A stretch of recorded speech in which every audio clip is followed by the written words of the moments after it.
Good evening, everyone. Ellen Sutter of ESP Presents and ESP Book Chats, where we bring page turners your way.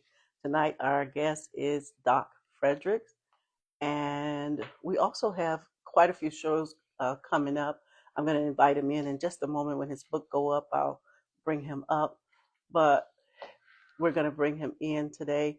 We're talking about male healing, and his book is titled 101 um, things every man should know to experience a life of victory and impact. So you'll see his book go up there, but we're going to talk about men and healing. So we'll talk about him there. Also, I'm going to show you guys what's coming up.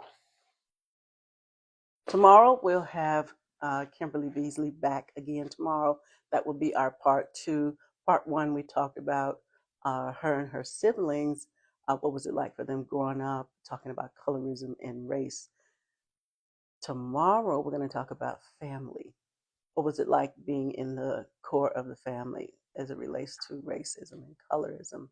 And then the 24th is our final show, and that will be what was it like community wise. We will have a show again. Kimberly Beasley's show is tomorrow, the 17th, and then also on the 24th. And so we are looking forward to this. It's going to be very exciting to have these shows. I am super excited, and just kind of can't wait till we see all of these shows. So we are right at 7. I'll show you guys in the end what is coming on. I'm going to, hello Stacy. I'm going to bring, invite Doc in. I'm going to put his book up. There's his book right there. I'm going to invite him in. Thank you for coming, Stacy. See, put it right here.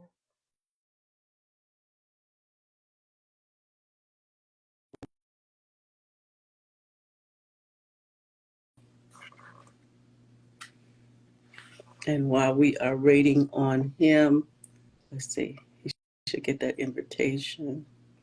I'm going to share it out as well. Share it out here. So those who want to see the show live can see the show live. Again, thank you guys for being here. Hello, Doc. I'm going to bring you up. I see you there. Let me know if you can hear me.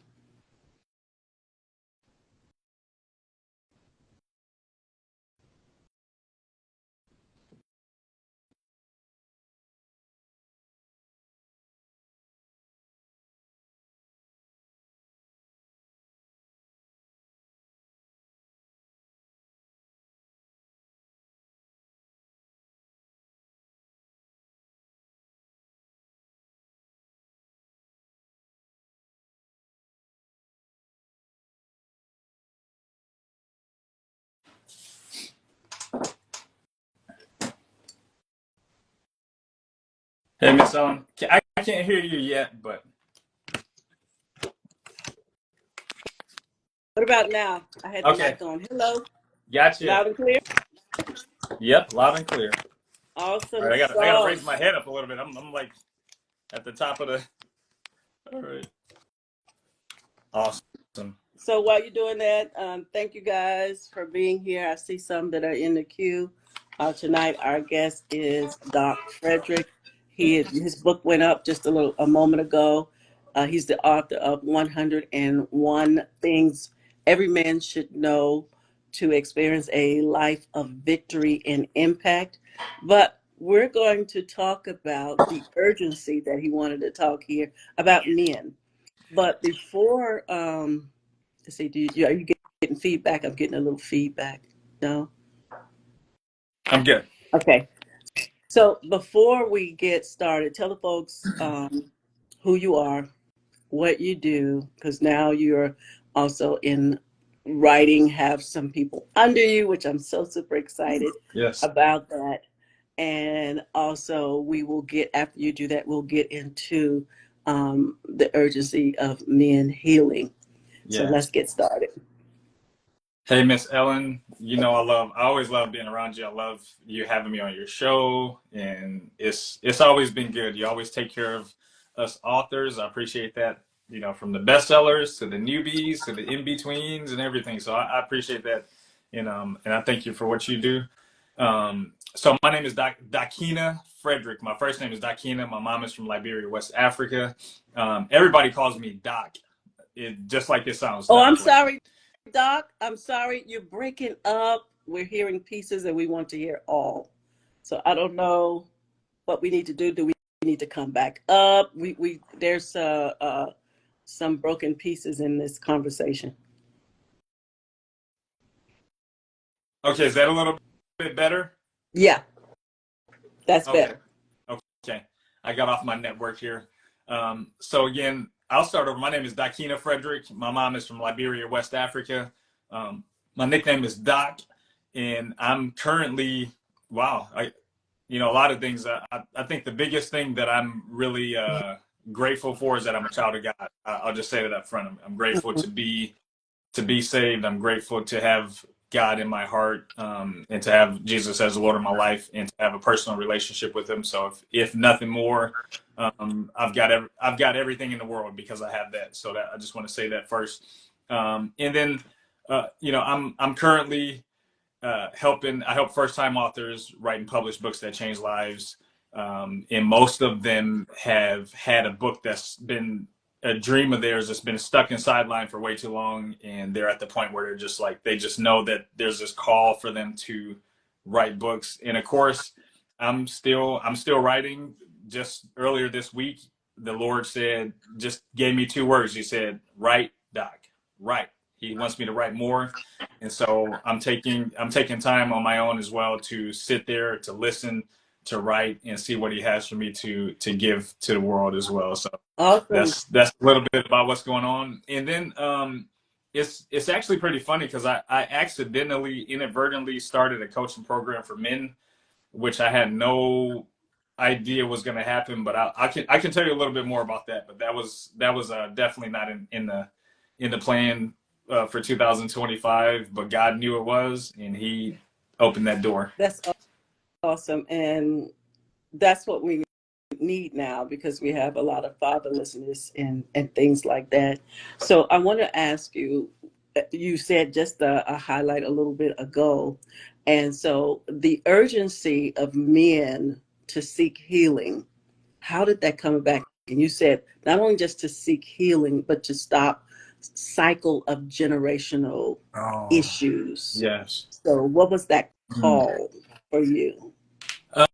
Um, I think a lot of that kind of resurfaced because I'm just seeing what's going on around me. I'm seeing a lot of guys around me. I'm seeing a lot of the marriages. I'm seeing a lot of the families, and they're just hurting really bad because, um, partly because the guys sometimes don't realize that they need healing, Mm-hmm.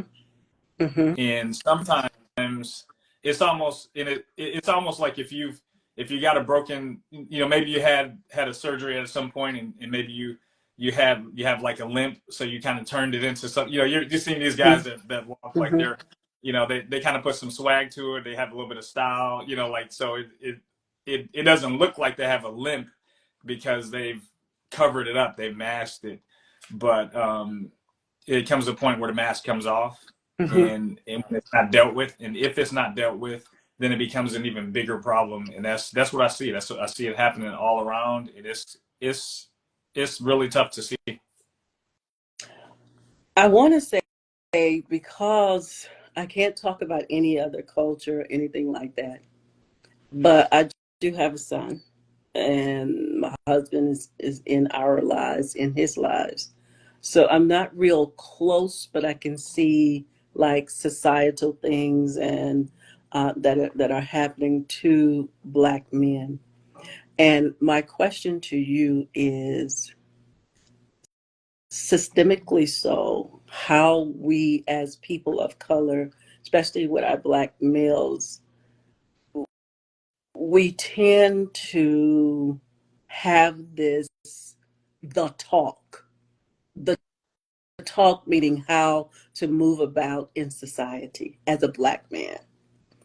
With Yeah. that on top of, do we, and I'm going to speak generally for myself, as women of color, allow our man to be emotionally to the point that he can share his emotions with them?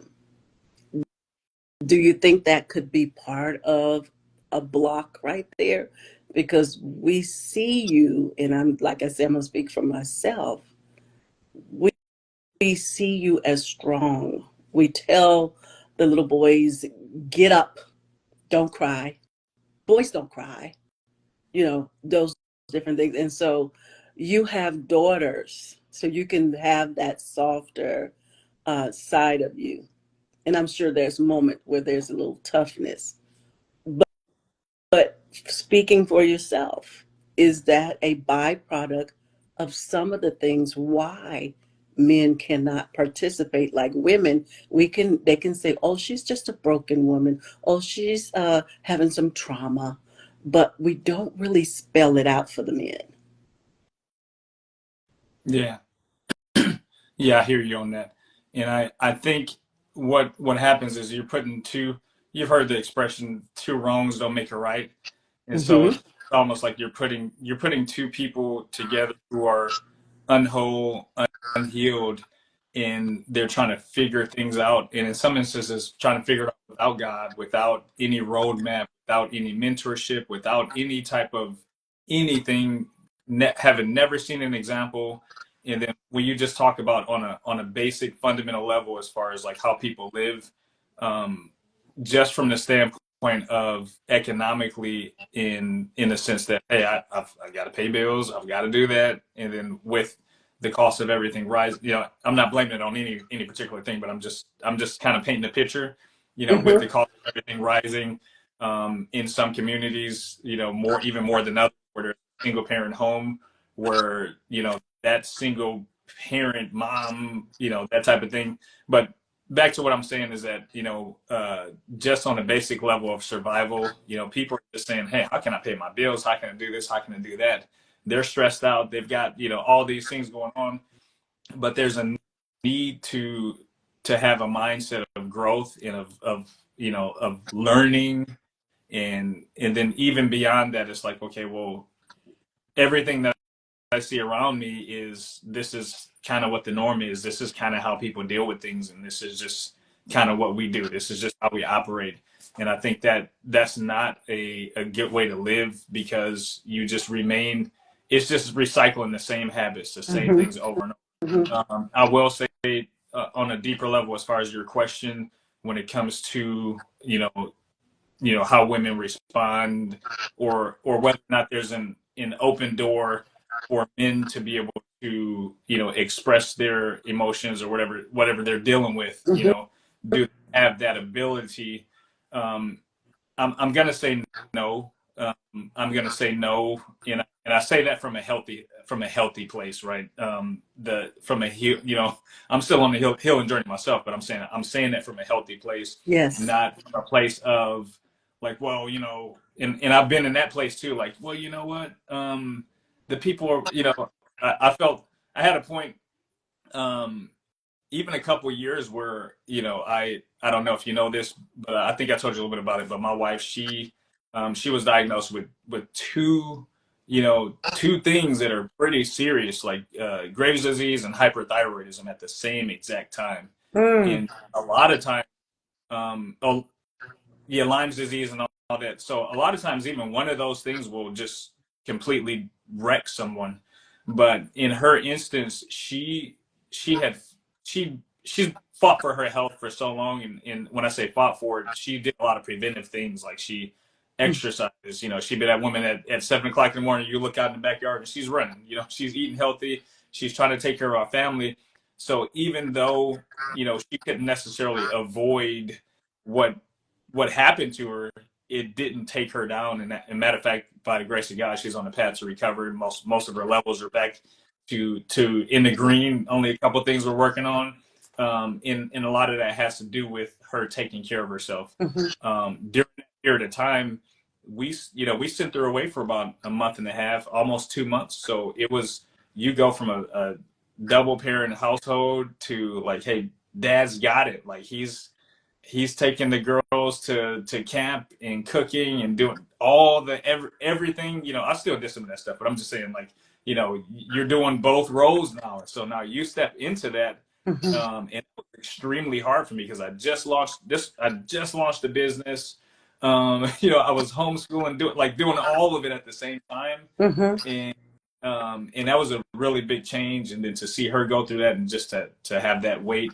And when I was in that, there's a point to me saying all this. I'm getting somewhere. Yeah. So in all of that, I reached this point where I was like, man, this is really hard. This is like, I mean, this was just, and so what I found was even for some of the women in my life, I just kind of almost sensed this, like, oh yeah, now you know what it's like to be, like I kind of sensed that kind of like, yeah, like you think it's easy being, and that kind of made me like, wow, like it almost did kind of feel like, wow, you really can't as a guy, like nobody really, and I actually said this, and you're talking about a guy, I consider myself emotional. Like I'm not emotional as in like, like I'm crying all the time, but I'm passionate about certain things. I'm passionate about God. I'm passionate about my family.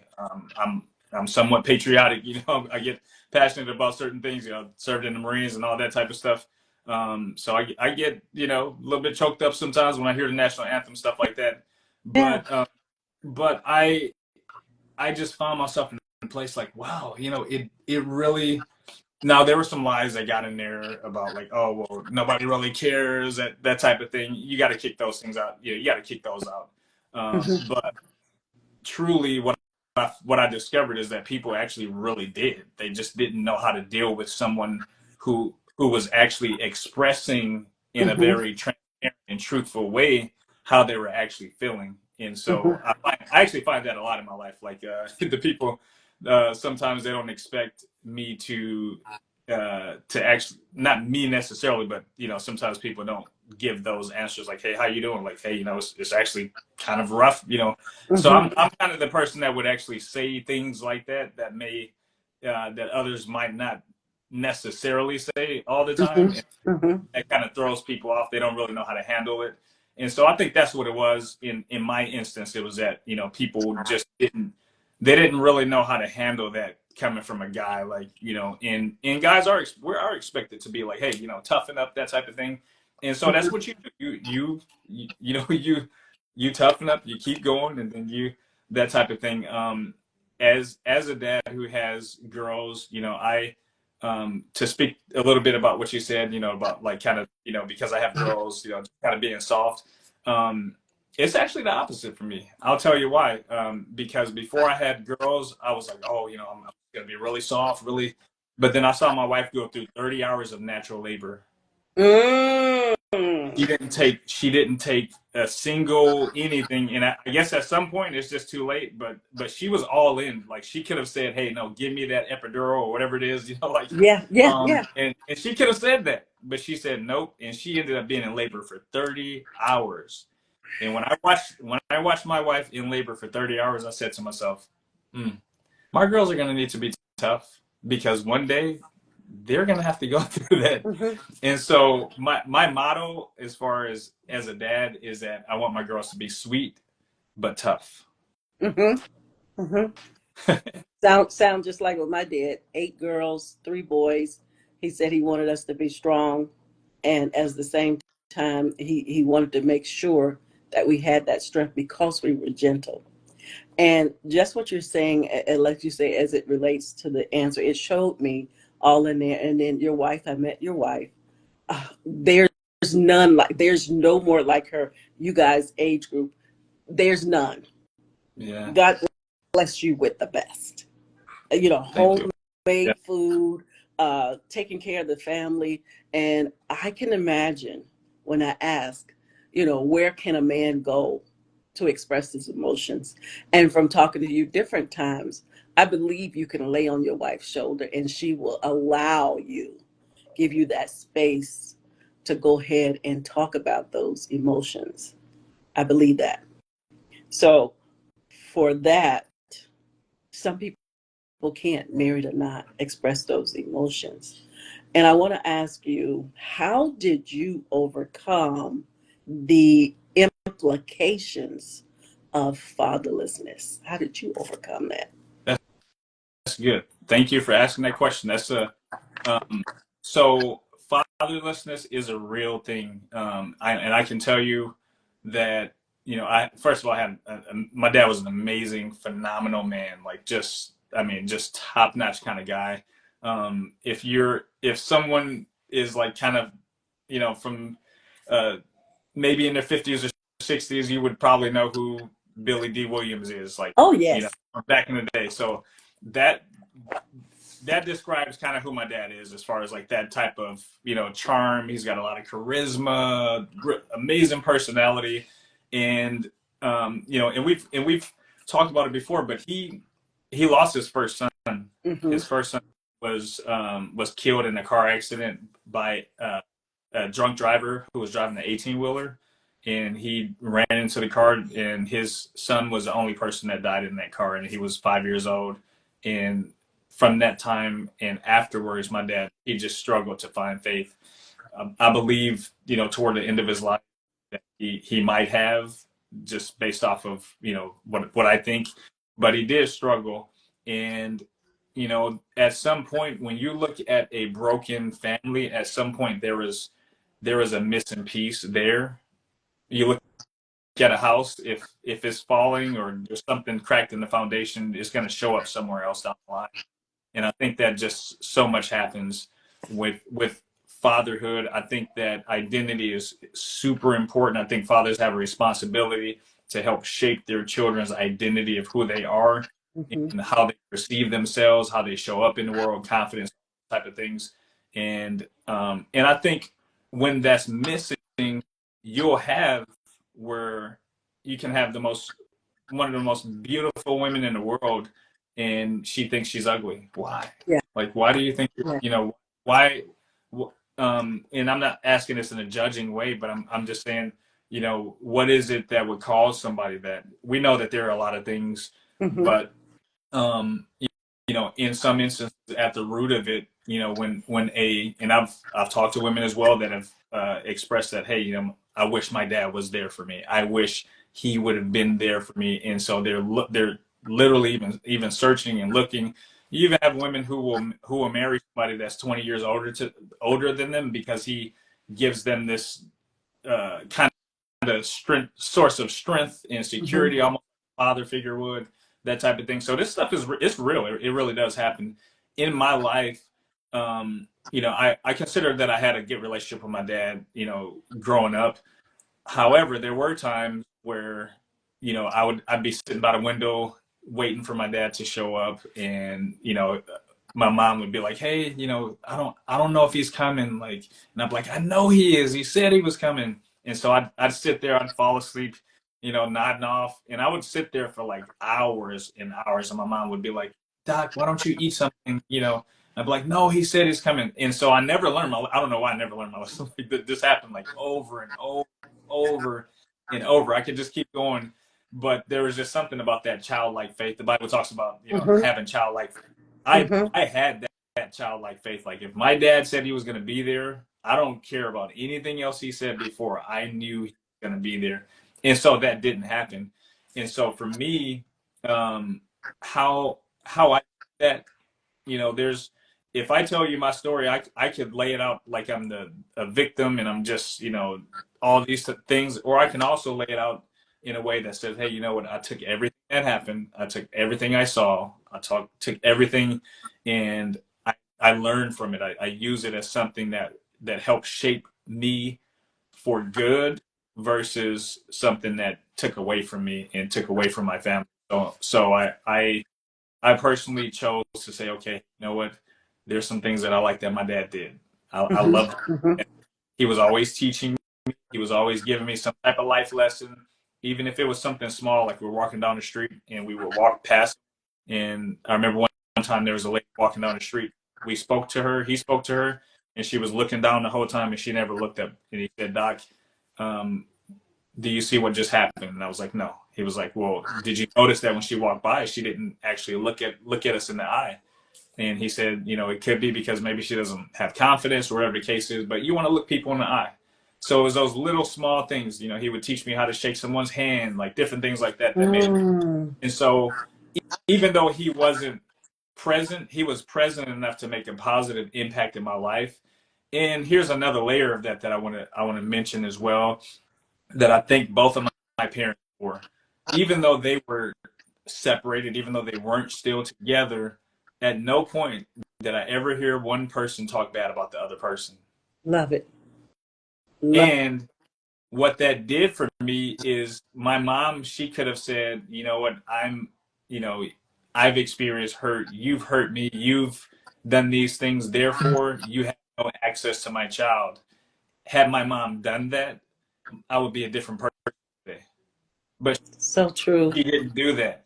She said, "You know what? I'm going to be bigger than that because it's not just about my feelings. It's not just about how I feel. I realize that I have a child, and we brought a child into the world. And if I don't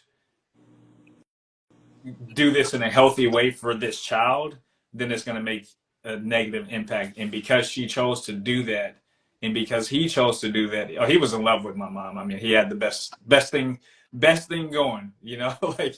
And sometimes people don't realize what they have until it's gone, unfortunately. But that's what happened. Yeah. And when they hear that, when they read that in your book and they would see those backdrops of that, I like when you said that, you was at the window, but let me reset before I say that. Hello to Jamaican girl, and your mom is there, Dakeen. I hope I say that right. Wendy, thank you for being there. So I'm going to ask you, Doc. Let's see, and also we have Stacy here, and some of the names I can't say, but thank you guys for being there, and thank you, Kimberly, for being here. So Wendy said that I look blurry. Do I look blurry to you? Can you see me? I can see you. Yeah, you look clear. Mhm. Okay, so it's blurry to her. And when you said that, being at that window, having that faith that your dad would come. And so when you walked away, you can tell me better, but what did you deposit in yourself to continue to not be angry, even though you kept going and sitting in that window? And what would you say to those, whether it's a male child or female child that is waiting in the window? What would you say to that? I would say to that, I think God, just for me, I think God just kind of gave me that kind of personality of, like, I see it in my daughter. Like, I've got two daughters. One has my brain and their mom's, you know, body type, and the other one has my brain and however you say it. And so the one that's kind of got my brain, she is literally me as a kid.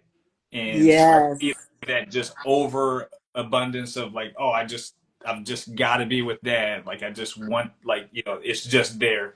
And I just kind of think I was wired that way. But Hmm. for the person that says, hey, and we're talking, I don't know if we're talking about, like, kind of in between age, or maybe they're adult. Um, Let me talk about this, because there's some adults that are still Yeah, waiting in for general, their, everyone, they're still well, waiting for they're that, still waiting waiting for that for father. that. And I Yep. see you brought out the best, your moments, you pulled out those best moments and compiled them together, you know. And go You ahead know, with the other ones that you said, the adults now today, and children now today. I'll say this, because there are some people who can say, hey, at least you saw at least you met him, at least he was somewhat present. But there's some people that can't even say that they never even met that at all. So one thing I will say, I want to give Mm. encouragement to, and it was there was a pastor I heard, and I think there was so much wisdom in what he said that first off, let's think about God and who He is in His all knowingness. Like He knows everything from beginning to end. And let's just say that you never had a dad who was present in your life, and that hurt because he wasn't. What if God, in His infinite knowledge, knew that the presence of the dad who you never knew would have hurt even more with him present? Mm-hmm. Mm-hmm. What was a potential, and so He chose to remove the negativity. If that was, I'm not saying for people who've had fathers who've passed away, that type of thing, but I'm saying, what if the hurt you experience is less than the hurt you would have experienced had He been in your life? And what if God knew that, and in His sovereignty, He chose to make a way that would benefit you best, but you just don't know it because you can't see the above view. You're not looking from the airplane. You're not looking from the helicopter down. You're looking from the ground, and so you can't see the whole picture. So I just want to give encouragement to those who may be in that situation. And then the other thing is, um, if you, wow, if you have not experienced an earthly father, can I just want to talk about, I just want to brag about Jesus for a second. Yes. So I call Jesus is my big brother, right? And I call him, he's my big brother who took care of humanity's biggest bully, who's Satan. Mm-hmm. So you got a big brother named Jesus who will stand up for you, who has stood up against the biggest bully of humanity, which is Satan. But Mm-hmm. then you have this heavenly Father who is completely unconditionally ready to accept you how you are, where you are, and to make the change in your life and to show you His love, His unconditional love that's not based on, well, you got to clean this up, or you got to do this, or you got to be this particular way, or you've got to look this particular way, or you have to have this thing, or earn this thing, or fit in here or fit in there. And when you discover that, one of the most life-changing things that anyone can ever discover is the deep love of God the Father. And when you experience that, it changes who you are, and it changes your ability to be able to connect with the world around you. So true. Wendy said your mom knew what was up, but she didn't want to hurt your feelings. I like that. That's so true. And there's some here. And yeah, and like you were saying, I've heard of some that said they were better off without their father because it hurt them, and some say that they were glad that that didn't happen. So, what does the career landscape look like for men of color in our society today? Yeah. Yeah. You know, I can't honestly say I can speak on that with intelligently speak on that. I think that may be a little bit outside of my scope to speak on. But what I will say is this, just through observation, I don't think that that there's anything that's too far beyond anyone of any color, any race in America being able to possess, with obviously the right ingredients. It may be, um, people may feel that it's easier for some versus others, and that may even be the case, that it may be easier for someone who maybe grew up with, opportunities that are right there, easily accessible. And Mm-hmm. but what I can tell you is that whether you grow up, in, wherever you grow up in, that you can you can achieve it. Like you can set that goal. You can make that goal. I want to use Thomas for an example. I saw him at a conference last year in Virginia, and he spoke live, and he talked about how he's from Detroit, and he at one point he was homeless. He was, just all the things. He was just, like not in a great place in life, and he had a lot of odds against him. He was for a long time. He talked about how he, kind of had a victim kind of mentality of like, hey, things weren't fair. Things weren't the way I expected them to be. But then he had this kind of shift in his mindset of, you know what? Yeah, maybe my dad wasn't there, and maybe things weren't perfect for me. But you know what? Um, I'm so amazed by this testimony that he gave, that he wanted to graduate college. Like he didn't finish school. I think he ended up getting a GED, but he wanted to actually graduate college. So he showed up for 12 years in a row. He showed up to other people's college graduations just so he wouldn't lose just so he wouldn't lose his fire for his dream that was in his heart. And Wow. this is a man who he's traveling around the world. He's speaking to people. He's making an impact. His life has been completely changed now. He found Jesus, all of those things. And it's like, so I do want to say that I don't believe that is impossible. I do believe that there's some people who might have more access, but at the same time, I will say this is that sometimes when people are raised with a lot or they have more access, sometimes they don't realize what they have. So And so true. it's kind of this whole thing between you have somebody who's just a naturally talented singer or maybe a naturally talented athlete, but then you have this kid over here who's hungry. He's like, wow, I really want to be really good. Like, and he outworks the person who has a natural talent or who should maybe be in a better position to excel, but because of his level of hunger and his level of being able to apply himself and work, he actually does better. So I can speak from that Hmm. perspective. Uh, I do believe, like I said, my knowledge in that area is limited, and I'm willing to admit that as far as that. But I, as I look around, I could definitely see like, hey, it's hard, it is hard out. Hmm. And I know personally, just as a black man, sometimes it is a little bit different. Sometimes you when you think about in in it's even to the point that you have to be careful, even considering how you name your child, because if you've got So true. some crazy, you put your you put your name on a resume. I mean, let's be honest. Like That's this true. is just reality. If you put your name on a resume and it's a little bit crazy, like, and you have somebody who's kind of got a little bit straightforward name, it's we're talking the scales might tip in a certain direction, That's so and true. that's just reality. And so that's the world we live in. But with God, all things are That possible. that is so true. Just go back just a little bit more. Uh, Without a father, I don't know what that feels like. Even though my father passed in 2008, and he gave us so much love, that I just feel like Mm. I know he's gone. I know he's not here, but it feels like he just went on a vacation. Now I know that he has passed, Mm. but that's just how much love.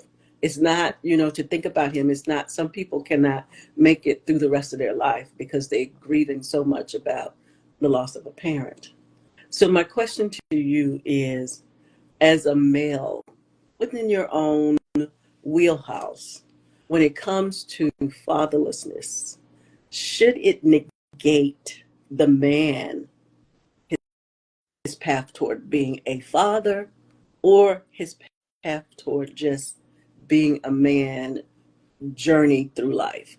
Because I hear some men say, because my father wasn't here, and now they're grown because my father wasn't here. Should it negate that, Yeah, not having your father? yeah. I hear what you're saying, and my heart goes out to guys who say that. And this is kind of two ways that you can approach that. You could have the like, grow up, get it together, get your junk together. Like, I don't. That's not my approach. I'm not that type of person when it comes to that. And then you can have where you just kind of coddle, you just coddle them and just like, let them sulk in that, and just this self-pity, that type of thing. And it's just like a recycled thing. And that's healthy. I don't think either one is really healthy, because I think both of them just kind of are really extreme. Mm-hmm. So I think there's a point there's a point where a man has to grow up. I mean, you have to grow up and you have to face the reality of, okay, yes, it might have been that way, but at the same time, like, what can I control? Like, what do I, and when I say control, like, what do I have control over that I can make a change to? I couldn't control what he did, but I have children who I don't want them to experience the same thing. And I think when you look at it from a different lens and a different perspective, as you know, okay, yeah, I'm still dealing with some things, and I'm still dealing with the things that maybe are lacking or the things that happened as a thought of my dad. But I'm going to do my best to show up for my children. And I think where sometimes where we stop short a lot of times is that we just stop right there Mm-hmm. and just yes, but we're still carrying around all these things, in our soul and undealt with. And when those things are undealt with, they come out. They're going to come out. They're going to come out one way or the other. And until you deal with it, then you're either not going to um, operate at the potential or the level that you could, Mm-hmm. or you're going to get a mess. And a lot of times, what we see is that it creates a mess, and it creates a mess because, we're supposed to be, hey, we're supposed to be strong. We're supposed to be, Mm-hmm. that type of thing. And so I think it's important for men to have a safe space where they can actually be able to, express these things in a way that's not where they don't feel like they're being judged, whatever the case is. And for a lot of guys, they won't want to do counseling because, yeah, I think for a lot of guys they don't want to do counseling because um, it's another thing that's uncomfortable. It's like, well, I got to do, I got to open up to a stranger, this, and then talking to the pastor. It's like, well, so it's like, well, where do you go? Like, in most when guys get together, they've already had the pressures and the weight of responsibility and work, and all those. So they're getting together and they're doing something other than talking about their feelings and emotions. Like, we're not trying to talk about that. You're just you're trying to watch a game or do whatever. I'm not. I'm Exactly. not. I'm not really into sports. I don't even have time. I don't make time for sports in my life. I, I like playing sports. I like watching it every now and then, but I don't make time for it. And but I'm just saying, like, hey, you get together for a game, that type of thing. Hey, it's that's what you're doing. Like, you don't have time to sit there and be touchy feely, this type of thing. And so that's how it's viewed. But when you truly have a space where you can come and say, hey, you know what, this is what I'm dealing with. Hey guys, like, can you help? I've been very fortunate, very blessed because as a veteran, that's a lot more available to us, for people, for guys like me who have been to, overseas, being in combat, that type of thing.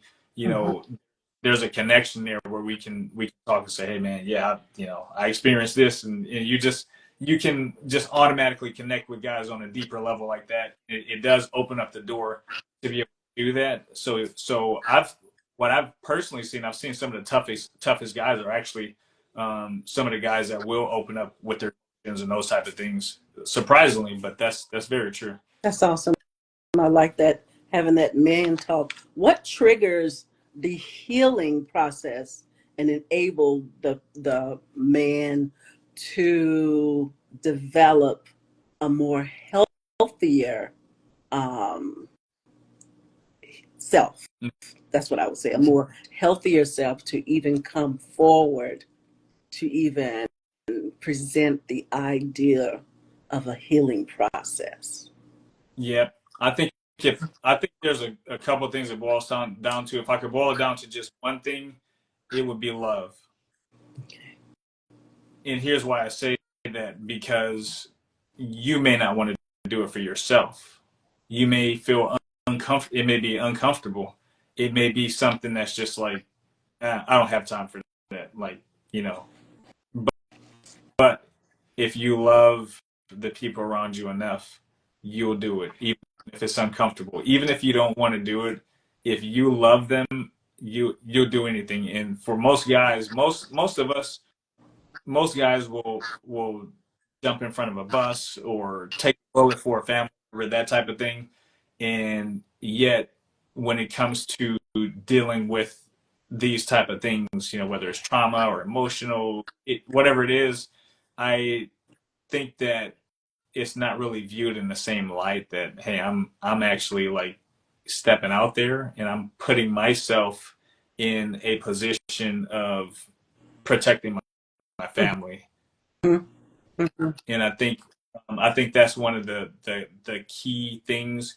Unfortunately, for a lot of guys, they wait until life completely falls apart before they make the decision to do that. And then whenever things are almost gone and they've almost lost everything, or they've lost it, then that's when it's like, hey, I'm gonna take some actions.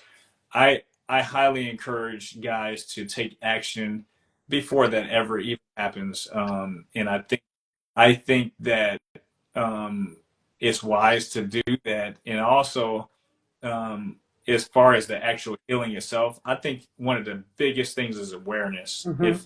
Is if you if you can identify what those things are and identify your safe zone, as I like to call it, as I was kind of working on some things today with my coaching program, like identifying your safe zone. What is your safe zone? What are the things you need to be aware of within yourself? Mhm. And I think the awareness piece is so super important that that's 50% of the battle right there is your level of awareness in not operating in pride and saying like, oh, I'm good. And I think it's really easy to put on the facade and to say like, you know, it's code language. So like this kind of code language, like how you doing? Like, oh yeah, just making it, man. I'm out here. I'm making it. I'm doing it.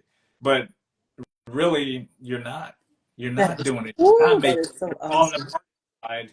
And until you become real with yourself and you realize that, actually, I'm putting on a facade like I am making it, but I'm really not. And until you get real with yourself and you decide to make that change and to take the steps toward it, nothing's gonna ever change. I love that. I love that. That's just a plethora of things. And I was just going to show like the example of a female. We can, we can sniff out. Like we might not even be around our girlfriends that much because we know that she's going to sniff it out. And just like you say, a guy can come together and he can say, I'm good. You good? Yeah, I'm good. And walk away still broken. Whereas we as women, we can sit down at the table, we all together, and you can say, I'm good. Wait a minute. Sit down. You Uh, don't sound like yourself. I haven't seen you in a while. And then we all get together, the tears get to fall and the tissues everywhere. And then we can, breathe and we can talk about those things. And there's sometimes you can't share something depending on your friends. Sometimes you have women who, well, you can go to one friend and she's just the go-to friend. That's the yes girl. You can go to one that is accountable. You're not ready to talk to her till you feel like you're healing to go with her. And then you got one that's in between. And you got one that's just not going to take it. And so she's the last. She's the very last to go through. And so with this talk, I really enjoyed it. And you said that you got something in the pipe, going down the pipe about male healing and the urgency. And like you said, when you're not good, it's okay to say you're not good. And so, what is that step? What is that conversation? How, before we go and our time is going out, how do we have that conversation as men? How do you have the talk to even admit uh, the healing for a healthy emotional, mental, physical well balance of oneself? yeah. You know, I'm gonna figure it out. I'll be honest with you. I'm gonna figure it out. But I don't think I don't think I'm an expert at that. I think I'm good at listening. Mm-hmm. I'm good at my whole life. I've kind of had, even from the time I was like, like 18, 19 years old, I'd have people just walk up to me and start telling me about their whole entire life. Like, oh, I was this and that. And I'm like, dude, like I'm like 18 years old, like I don't know you, and you're just like walking up to me telling me about your entire life. And so I think something that it's a gift that I've learned over the years that I had no idea about, but it's this gift of kind of um, calming. Some I've been told, hey, you've got a healing aura about you, like Mm. this calming kind of peace, that type of thing. And I think that's positive. Now that I'm older, I realize, like, why is it that I was able to hang out with the bullies in school? Like, they would bully everybody, they didn't bully me. Like Wow. what is it? And I think what it was now that I'm older is that they felt accepted. They didn't feel judged. They didn't feel rejected or whatever they were dealing with. Like, they just knew, like, okay, like Doc, I could come to Doc. I can talk. I can, like, he's good. He's cool. Like, I don't have to worry about Doc. Like, so I think there was some gift there, and I think there's some ingredients that are going to be very essential to that conversation. One is, guys, we don't want to go to somebody who isn't already, on the path, or, like, I don't want to talk to somebody who doesn't have anything to help me with, because they don't know what I'm going through. They haven't been through any of it, so they can't really help me because they haven't been there. Um, or if I feel like be really judgy, like really judgmental, like, where, a lot of people are for God. They are. I mean, like, people are looking for God, but they've felt pushed away because they feel like they've just been either condemned or criticized, that type of thing. And then when that Hmm. happens, it just causes them to say, you know what, forget it, dude. I'm not going there, because that's an assault on my man.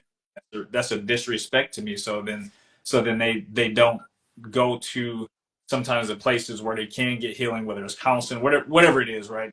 Hmm.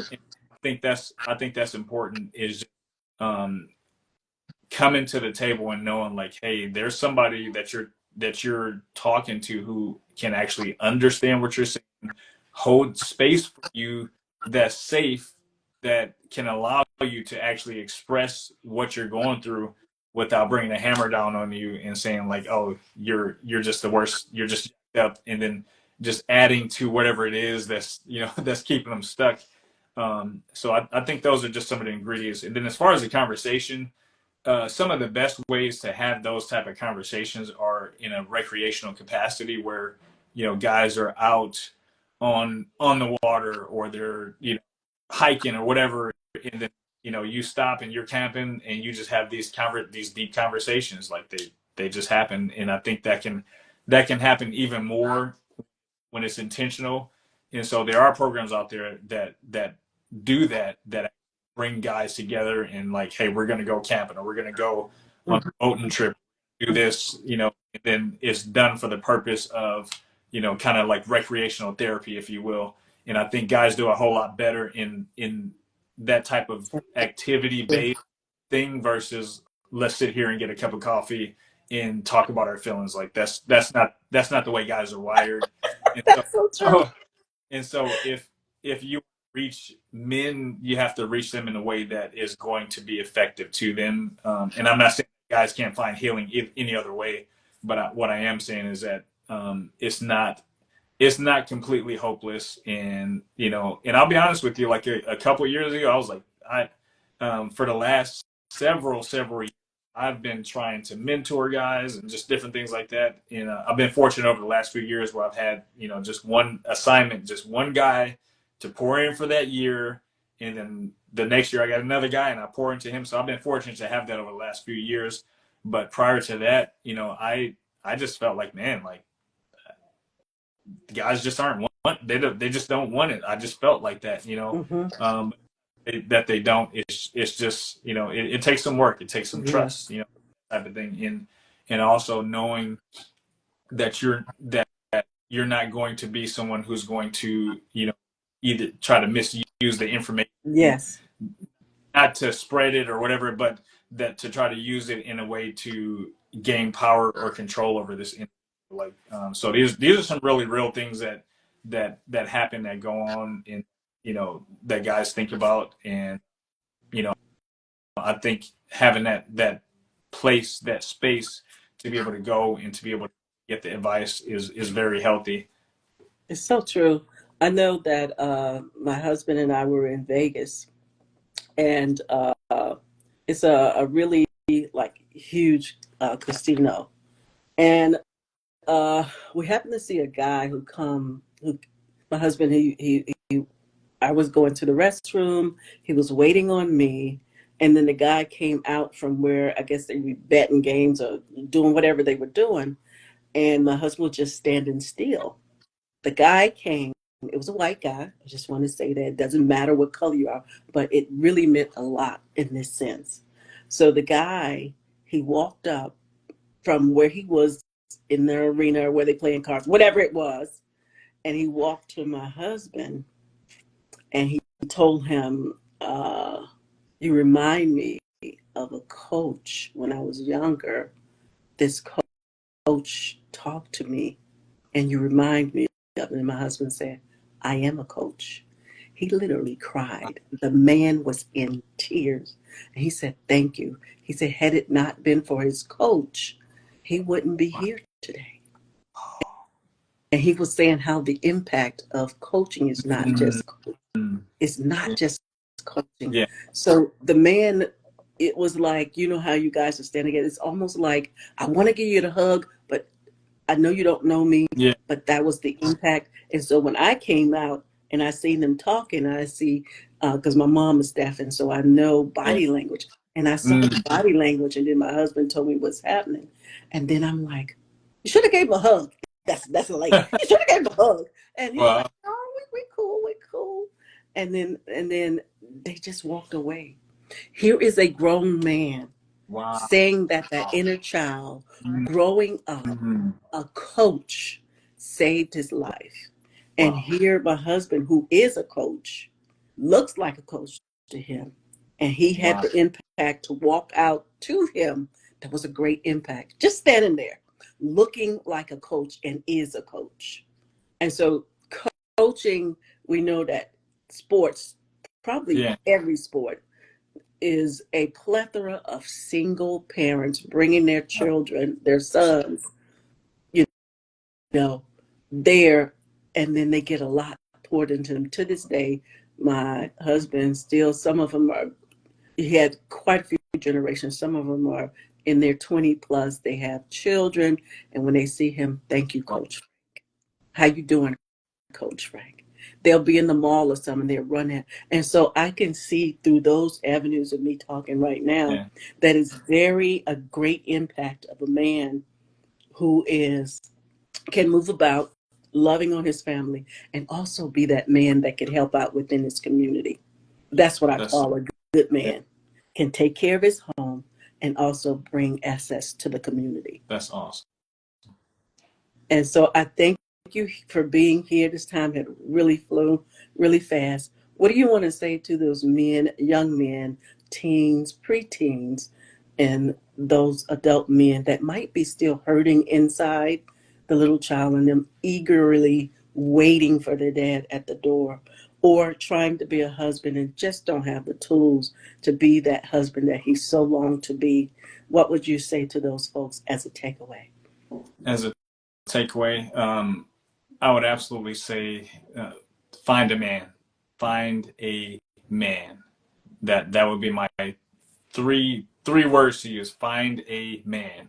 And what I mean by that, find a man like your husband, like, who is he's caring for his family, he's caring for his community.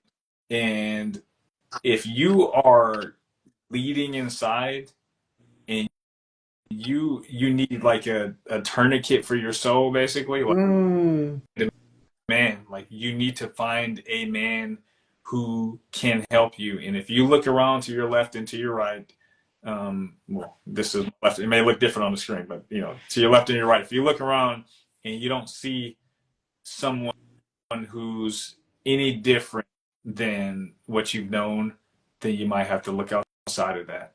Hmm. But that's the first thing I'll say is pray about it. God, will you Will you send me a mentor? Will you send me a coach? I think that's extremely important. I think sometimes when you have that, it's going to call something out in you that you didn't see in yourself, and you need people speaking life into you. You need people who can cut through the noise. People who are healthy, Mm-hmm. mentally, emotionally healthy. And I'm not saying like they're perfect, like like, but you need people in your life who are mentally and emotionally healthy who can speak to you from outside of you and outside of your thoughts and outside of who you think you are and what you think you can do and what you think you can't do, how great you think you are. Mm-hmm. You need somebody who's going to be honest with you, that's going to say, hey, uh, you might actually want to take care of this right here because it's not really smelling that good. Like, Mm-hmm. yeah, Mm-hmm. you know. And at the same time, you want somebody who can encourage you. So I would say I'm going to be short in closing. Is that when I was in the Marines, I had a sergeant he was very tough on us. Well, I had a lot of sergeants who were tough, but I had one very tough. But I really respected this guy, and he had a philosophy, and he always taught us to have. He said, you need to have a heavy hand, but you need to have a soft hand. And what he meant by that is that he was going to hold us accountable. He was going to make sure that we were doing what we needed to do to train the way we were supposed to train. But he was also a guy that I could go to. He was the same guy that I could go to and I had an issue, and I know he would take care of me, and because he Mm-hmm. did on many occasions. And so, find a man, find somebody who can pour into you.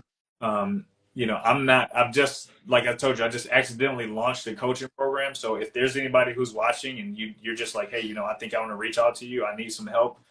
Can you help me? Can you be my coach? Like, can you help me to, to sort through my inner mud and the things that are going on inside? Help me make sense of this and help me find my way. I want something new in life. I'm tired of the same things over and over. I don't want my family to look like what it's looked like in generations past. I want to be that person that's supposed to make things look different. Like, and it's not that it's all on you, because if you're walking that walk with God, He will help you. But you're saying, hey, you know what? I want to take on that responsibility of trying my best to change the dynamics of my family. Love it. Where can they reach you at? And also, you have a writers group. Could you tell us about that and tell Mhm. us where they can reach you before we signed off? Absolutely. So I empower world changers whose book have been stuck in sideline for way too long, and these are first time authors or next time who want to write and publish a book that changes lives.